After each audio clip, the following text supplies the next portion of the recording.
राधेपुर नाम के एक गांव में किशोर नाम का एक गरीब व्यक्ति अपने परिवार के साथ रहा करता था। उसके परिवार में उसकी पत्नी रेशमा, बेटी कविता और बेटा गोपाल रहा करता था। किशोर की बहुत कम आय की वजह से घर में हमेशा तंगी लगी रहा करती थी और जहां ज़रूरतें भी मुश्किल से पूरी हो पाती थी, वहां ख्वाहिशों के बारे में तो सोचने से भी डर लगता है। अरे कविता, तू ऐसी क्या बैठी है? आज की रसोई नहीं बनानी? तेरे पिताजी आने ही वाले होंगे और अब तक खाने की कोई तैयारी नहीं हुई है। तुमसे जब तक बोलूं नहीं तब तक कोई काम नहीं करती। अरे माँ, आप इतनी चिंता मत करिए। सब्जियाँ बहुत महंगी हो गई है ना, तो मैंने दिन में ही थोड़ी ज़्यादा सब्जी बना लिया था। अभी बस रोटियाँ सेकनी बाकी है। ठंड भी कितनी बढ़ गई है। एक काम कर, आज तू जा, बिस्तर पर रजाई ओढ़कर बैठ, मैं रोटियां बना लेती हूँ। नहीं माँ, आज ठंड बहुत है, आपकी तबीयत फिर से खराब हो जाएगी। आप बैठिए, मैं बना लूँगी। कविता की बातें सुनकर उसकी माँ बेटी को प्यार भरी नजरों से देखती है। वो मन ही मन सोचती है, हे भगवान, मेरी इस बेटी को मेरी और इस घर की कितनी चिंता रहती है। इस बच्ची ने जीवन भर दुख देखा है। अब बस ऐसी कृपा कीजिए कि मेरी बेटी की शादी किसी राजा के घर हो जाए, उसे अपने ससुराल में इतना सुख मिले कि वो अपने मायके के सारे दुख भूल जाए।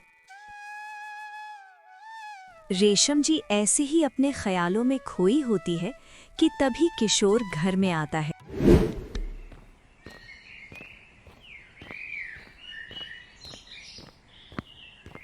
अरे भाग्यवान, भाग्यवान, कहाँ हो भाई?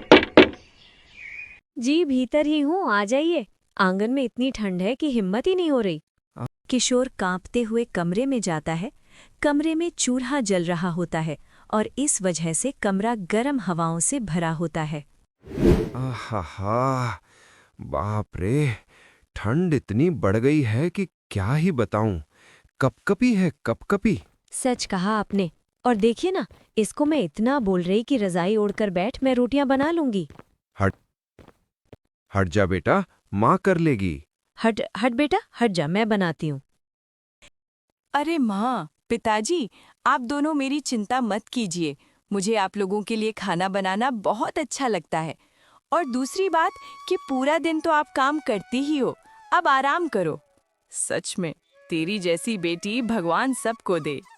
कविता गरम गरम रोटियां बनाती है और फिर सब खाना खाते हैं। फिर सब सो जाते हैं।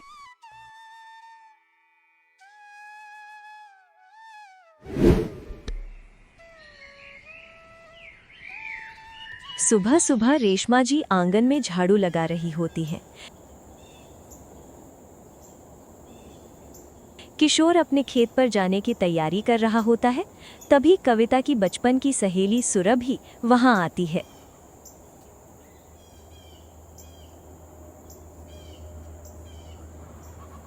नमस्ते काकी जी।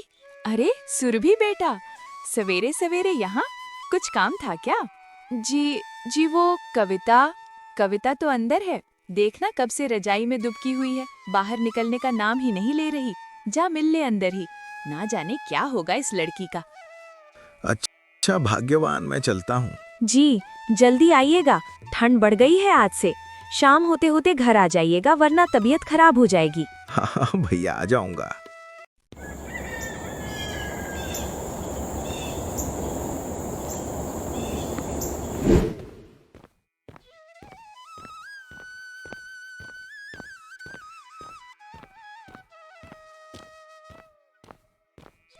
कविता उठना अब। क्या हुआ? कौन सी आफत आ गई है जो ऐसे इतनी ठंड में तो सुबह सुबह घर आ गई? अरे क्या सुबह सुबह घर आ गई? तेरे लिए है ये एकदम सुबह। बाकी गांव वाले तो कब के जाग चुके और अपना आधा दिन बिता चुके हैं। हाँ ठीक है। अरे उठ ना। क्या है ऐसी कौन सी बात है जो मेरे रजाई में होने से नहीं हो पाती? बोल। अरे खबर ही कुछ ऐसी है।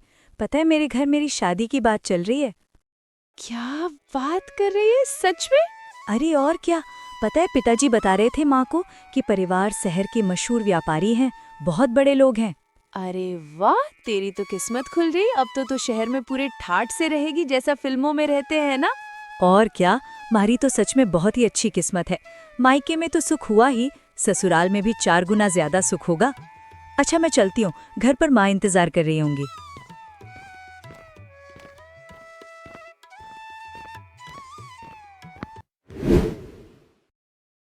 कविता सुरभि की शादी की बात सुनकर अपने ही ख्याल में खो जाती है। वो मन ही मन सोचती है, हे भगवान, अब मेरी ये सहेह भी छूट जाएगी। अब मैं इस गांव में अकेले बच जाऊंगी।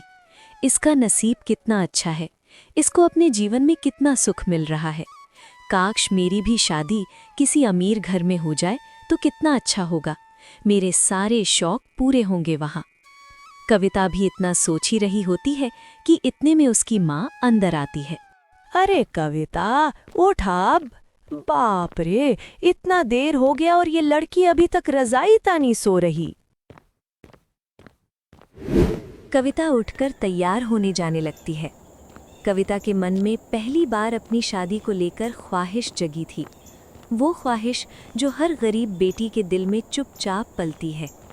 काश कोई ऐसा घर मिले जहां दुख का नाम ना हो।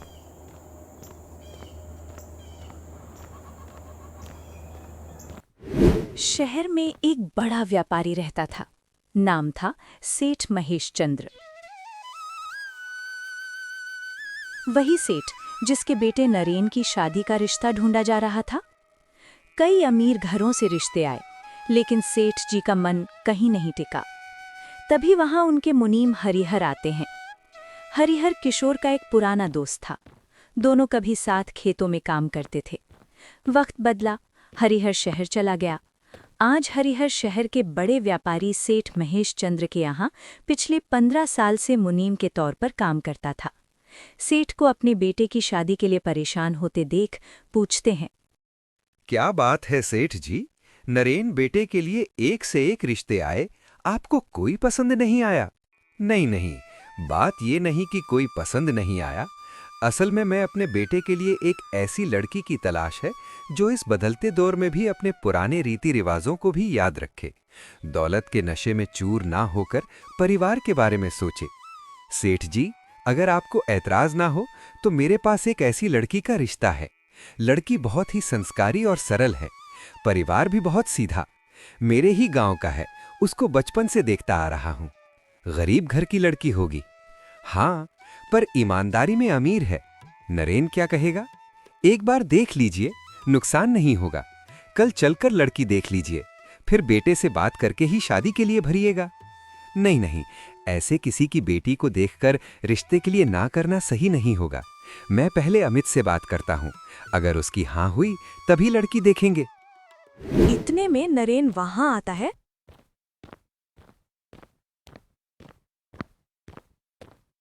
और सेठ जी ने तुरंत ही रिश्ते की बात करते हैं। मुझे दिखावे की शादी नहीं चाहिए पापा, आप कहते हैं तो देख लेते हैं। सेठ जी हरिहर पर भरोसा दिखाते हुए लड़की देखने को हामी भरते हैं। अगर तुम जिम्मेदारी लेते हो तो रिश्ता ले जाओ। मैं अपने दोस्त की बेटी के लिए गलत फैसला नहीं होने दूंगा, और आपके लिए मेरी वफादारी आप पिछले 15 सालों से देख रहे हैं। मुझे भरोसा है।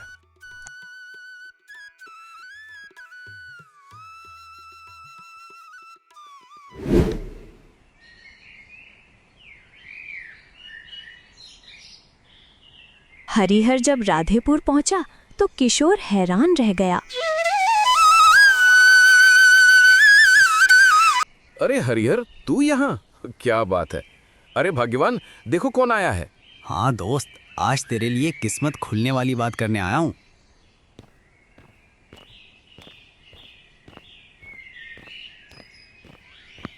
मतलब पोचरा देखो। पहले ये बता कि हमारी बिटिया कविता का तूने कहीं रिश्ता देखा है? अभी कहाँ भाई साहब, बिटिया ने पूरा जीवन हमारे साथ इस घर में गरीबी देखी है। अब मैं चाहती हूँ कि शादी ऐसे घर में हो जहाँ उसको ये सब ना देखना पड़े। उसके सारे शौक और अरमान उस घर में पूरे हों। पर किसी अच्छे घर से रिश्ता जोड़ो तो दान दहेज पहले सोचना पड़ता है। मेरी तो इसी बात से चिंता बढ़ती रहती है। तो भाभी जी, समझ लो कि अपनी ये चिंता भी दूर हो गई। किशोर, भाभी जी, आप दोनों के लिए एक खुशी की बात है। मैं शहर में जिस व्यापारी के पास काम करता हूँ, उनके बेटे नरेन का रिश्ता मैं अपनी कविता के लिए सोच रहा हूँ। इतने बड़े घर का रिश्ता सुनकर रेशमा और किशोर की आंखें फटी रह जाती हैं। उन्हें अपने कानों पर यकीन नहीं हो रहा होता है। हमारी कविता सेठ के बेटे के साथ शादी, हमारी कविता की। पर हरिहर, तुम तो हमारी हालत से वाकिफ हो। हमारे जैसे लोग जिनके पास 2 वक्त के भोजन की भी व्यवस्था नहीं रहती, वो इतने बड़े घर में अपनी बेटी की शादी, मैं तो सोच नहीं पा रहा। सच कहूँ तो मुझे घबराहट हो रही है। इतना बड़ा घर, वहाँ अगर मेरी बेटी के साथ कुछ ऊंच नीच हुई, हम तो उनके सामने कुछ कर भी नहीं पाएंगे। अरे भाई किशोर, मैं समझता हूँ कि एक बेटी का बाप किस तरह की चिंता में होता है जब उसको अपनी बेटी को विदा करना हो, और तेरी चिंता तो मैं और भी ज़्यादा समझ सकता हूँ। हम पड़ोसी बाद में और जिगरजान दोस्त पहले हैं। जिस तरह मेरे माता पिता के जाने के बाद काकी ने मुझे अपने बच्चे सा पाला, मैं वो सब भूल नहीं सकता। तेरी तो मुझे चिंता ही नहीं है। मुझे पता है कि मेरी बेटी तेरी भी बेटी जैसी है, और तू उसका भी वैसे ही ख्याल रखेगा। बात है कि सब कहते हैं कि अपनी बराबरी में ही रिश्ता करना चाहिए। थोड़े बहुत का फर्क रहता तो इतनी चिंता नहीं थी, पर यहाँ तो राजा भोज और गंगू टेली वाली बात है। बात बराबरी में रिश्ता करने की है ही नहीं, क्योंकि लोग तो ये भी कहते हैं कि रिश्ते ऊपर वाले बनाते हैं, धरती पर तो बस मिलन होता है। और किशोर भाभी जी, आप आंख बंद करके भरोसा कीजिए, इस रिश्ते में जमानत मैं खुद हूँ। भाभी जी, ये रिश्ता पैसों से नहीं, विश्वास से जुड़ा है।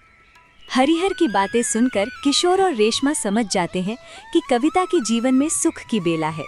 बात अमीरी और गरीबी की नहीं, बल्कि भगवान की इच्छा की है। वो दोनों इस रिश्ते के लिए सहमति देते हैं, पर उनके लिए ये फैसला आसान नहीं था। एक तरफ बेटी का भविष्य तो दूसरी तरफ समाज का डर, और इस बीच उनका अपनी बेटी के लिए देखे हुए सपने।